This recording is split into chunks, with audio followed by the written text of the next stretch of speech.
Well, hello everyone. Welcome to the Quemby channel. This is completely a brand new channel that we're gonna be doing. So I hope you guys enjoy because we've been working hard to get this up and running. So not further ado, I would love to introduce myself. And my name is Angel Ramirez. I'm the CEO and principal engineer at Quemby. Of course, who's Quemby? Quemby is a consulting company. We specialize in Kubernetes, and our ultimate goal is basically help companies to implement Kubernetes and get into the cloud native technology. So that's enough about me and Quemby. So what is all this about, right?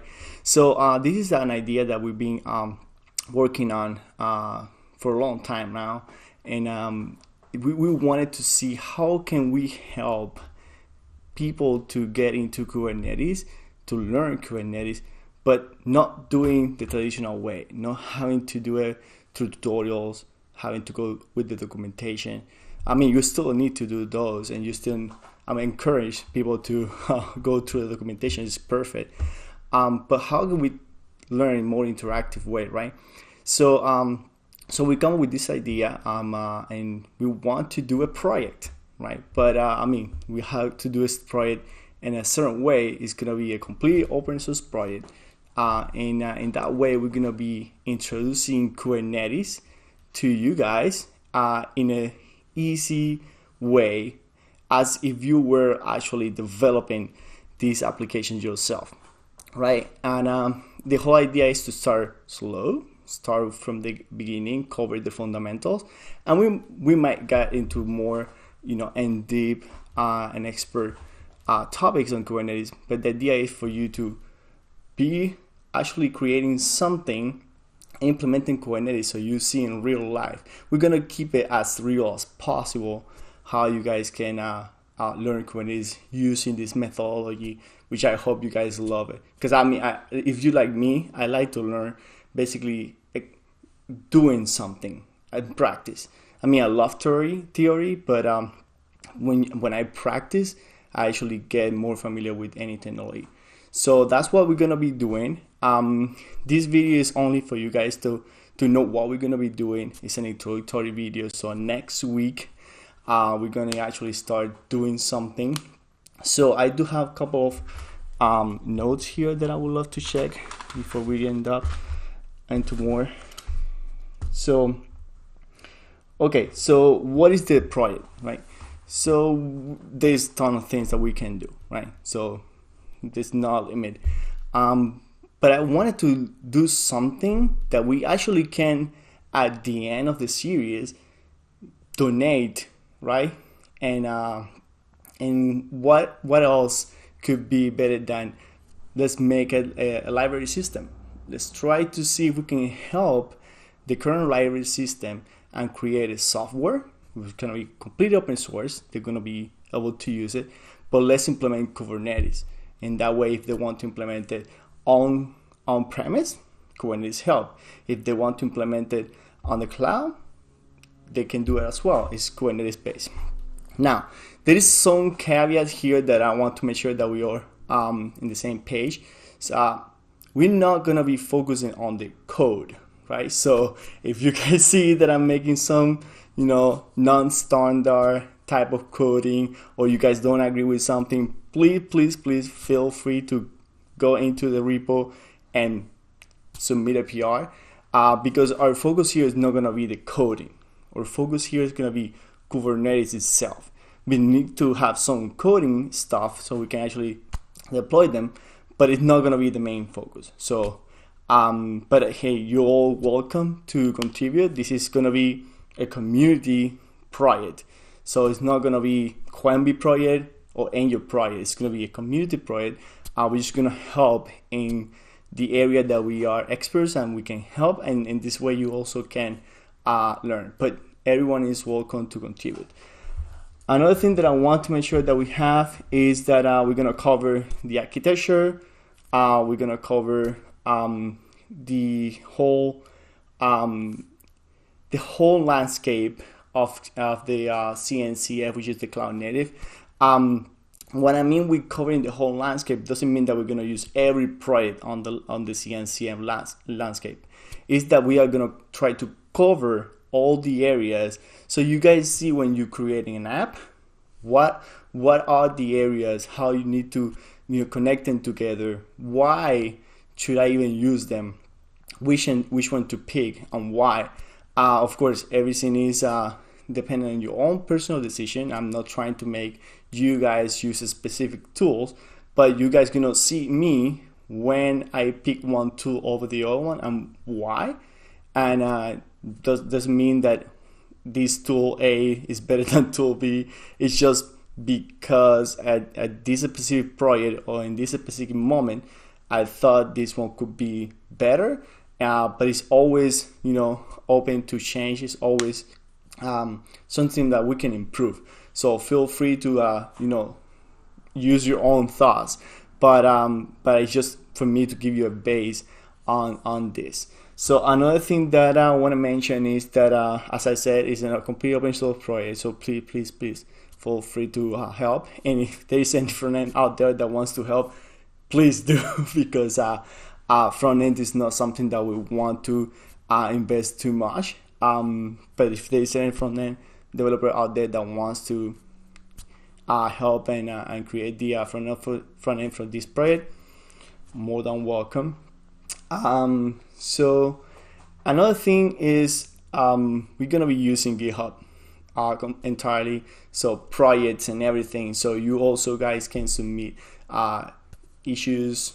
We can create stories. We can do all the stuff. I want to make it feel like a real project, something that, hey, let's hang out, let's create a project. It's not gonna be as short as a hackathon, but also I don't want to make it as long as I don't know, a 2-3 years project. I want to try to see if we can make it maybe within 3 to 6 months, because that's a real project lifetime, right? So when you do a software, MVPs might take like 1 month or 2, depends on what we're building. But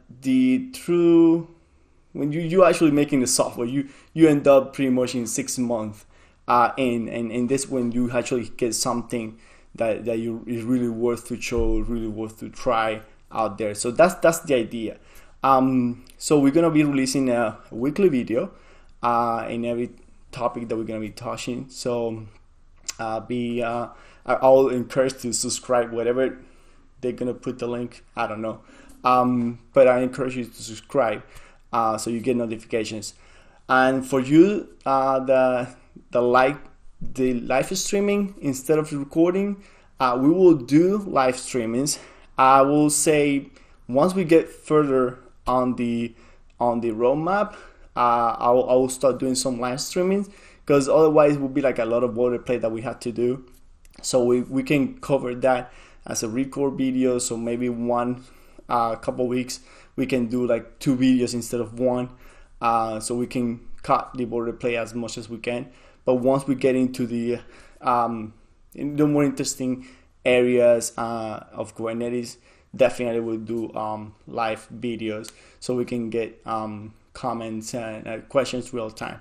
Also, please comment. I'll be checking the comments myself and my team as well. So please comment so we can help each other. Don't wait until next videos to actually figure it out. I encourage you guys. So if you see that we are, I don't know, let's say we are in the deployment time, and you have an idea, please go ahead and submit a PR, because the idea is to move as a community. So I think I cover pretty much what I have. So the only thing that I have left is, well, let's do this first step, right? So let's try to go ahead and now create the repo. So for now, let's just use a mono repo.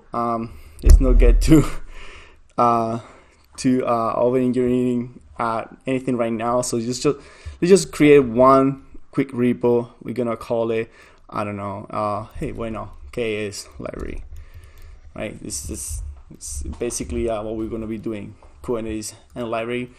We're gonna build. We're gonna change this later. For now, let's say the the library system for built on Kubernetes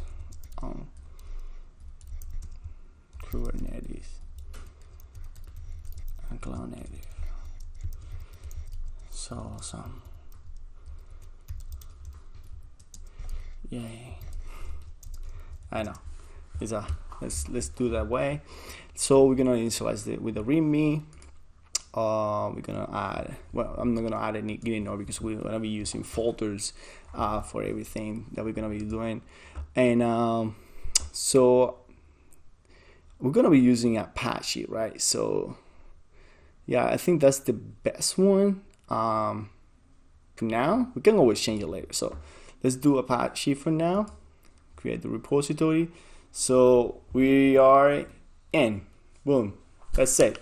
We got the first step, which is create the repo. You guys can definitely come to this URL. We're gonna post it on the description as well. And so we can start planning.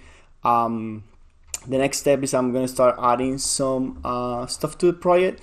I have some sort of like notes here already that I'm gonna start adding, but like I said, please feel free to add your thoughts, anything that you think we can do.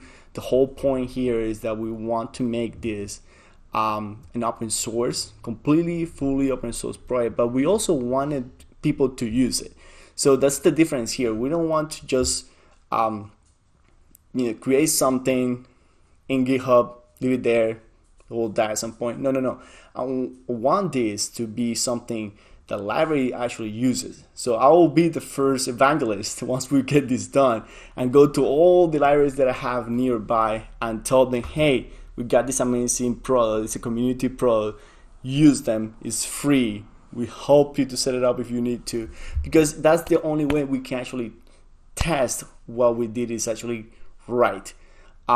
So of course we maybe at some point get some partnerships from cloud providers that may donate to support and host this project. That will be a following step. So think about this like a long-term commitment project, community-based, that we are going to be doing together. It belongs fully to the community. Another thing that I want to implement here is there's a nice really cool group. It's called the To-Do group, and they actually have the standards about how open source works and stuff like that. So I'm still figuring that one out, so please bear with me. And as soon as we can get it well implemented, but just keeping that in mind. Right now it's just a simple repo, but the idea is to get this as a huge open source project, all Kubernetes based, and with the latest and greatest. I think one more clarification, probably because I missed it. It's like probably you all asking like, okay, so what language are we gonna be using, stuff like that. I know that it's not a priority or it's not a focus, but how it's gonna be done. We are going to be doing something interesting, because we're gonna be using Kubernetes and Cloud-Native. We need to use microservices and events, and we're gonna try to use everything that we can so we can showcase Kubernetes. So let's use any languages, multiples. Let's pick for every microservice that we build. Let's pick one language. Let's use multiple protocols. Let's use HTTP. Let's use gRPC. Let's use GraphQL. Whatever we can use, let's do it so we can showcase the good things about Kubernetes, how it can help you to build complex projects with less effort than before, for sure. So okay, so I think that's it for now. I wanted to do a really quick video, just an intro, but of course I think I took more than that I expected, but that's okay. I mean, I'm probably missing something as well, so I'll catch up next week with you guys, and keep you posted. So please subscribe. So if you subscribe, you will be able to see a notification once the new video comes in. And that's it for now. Thank you so much, guys, and see you next week. Bye bye.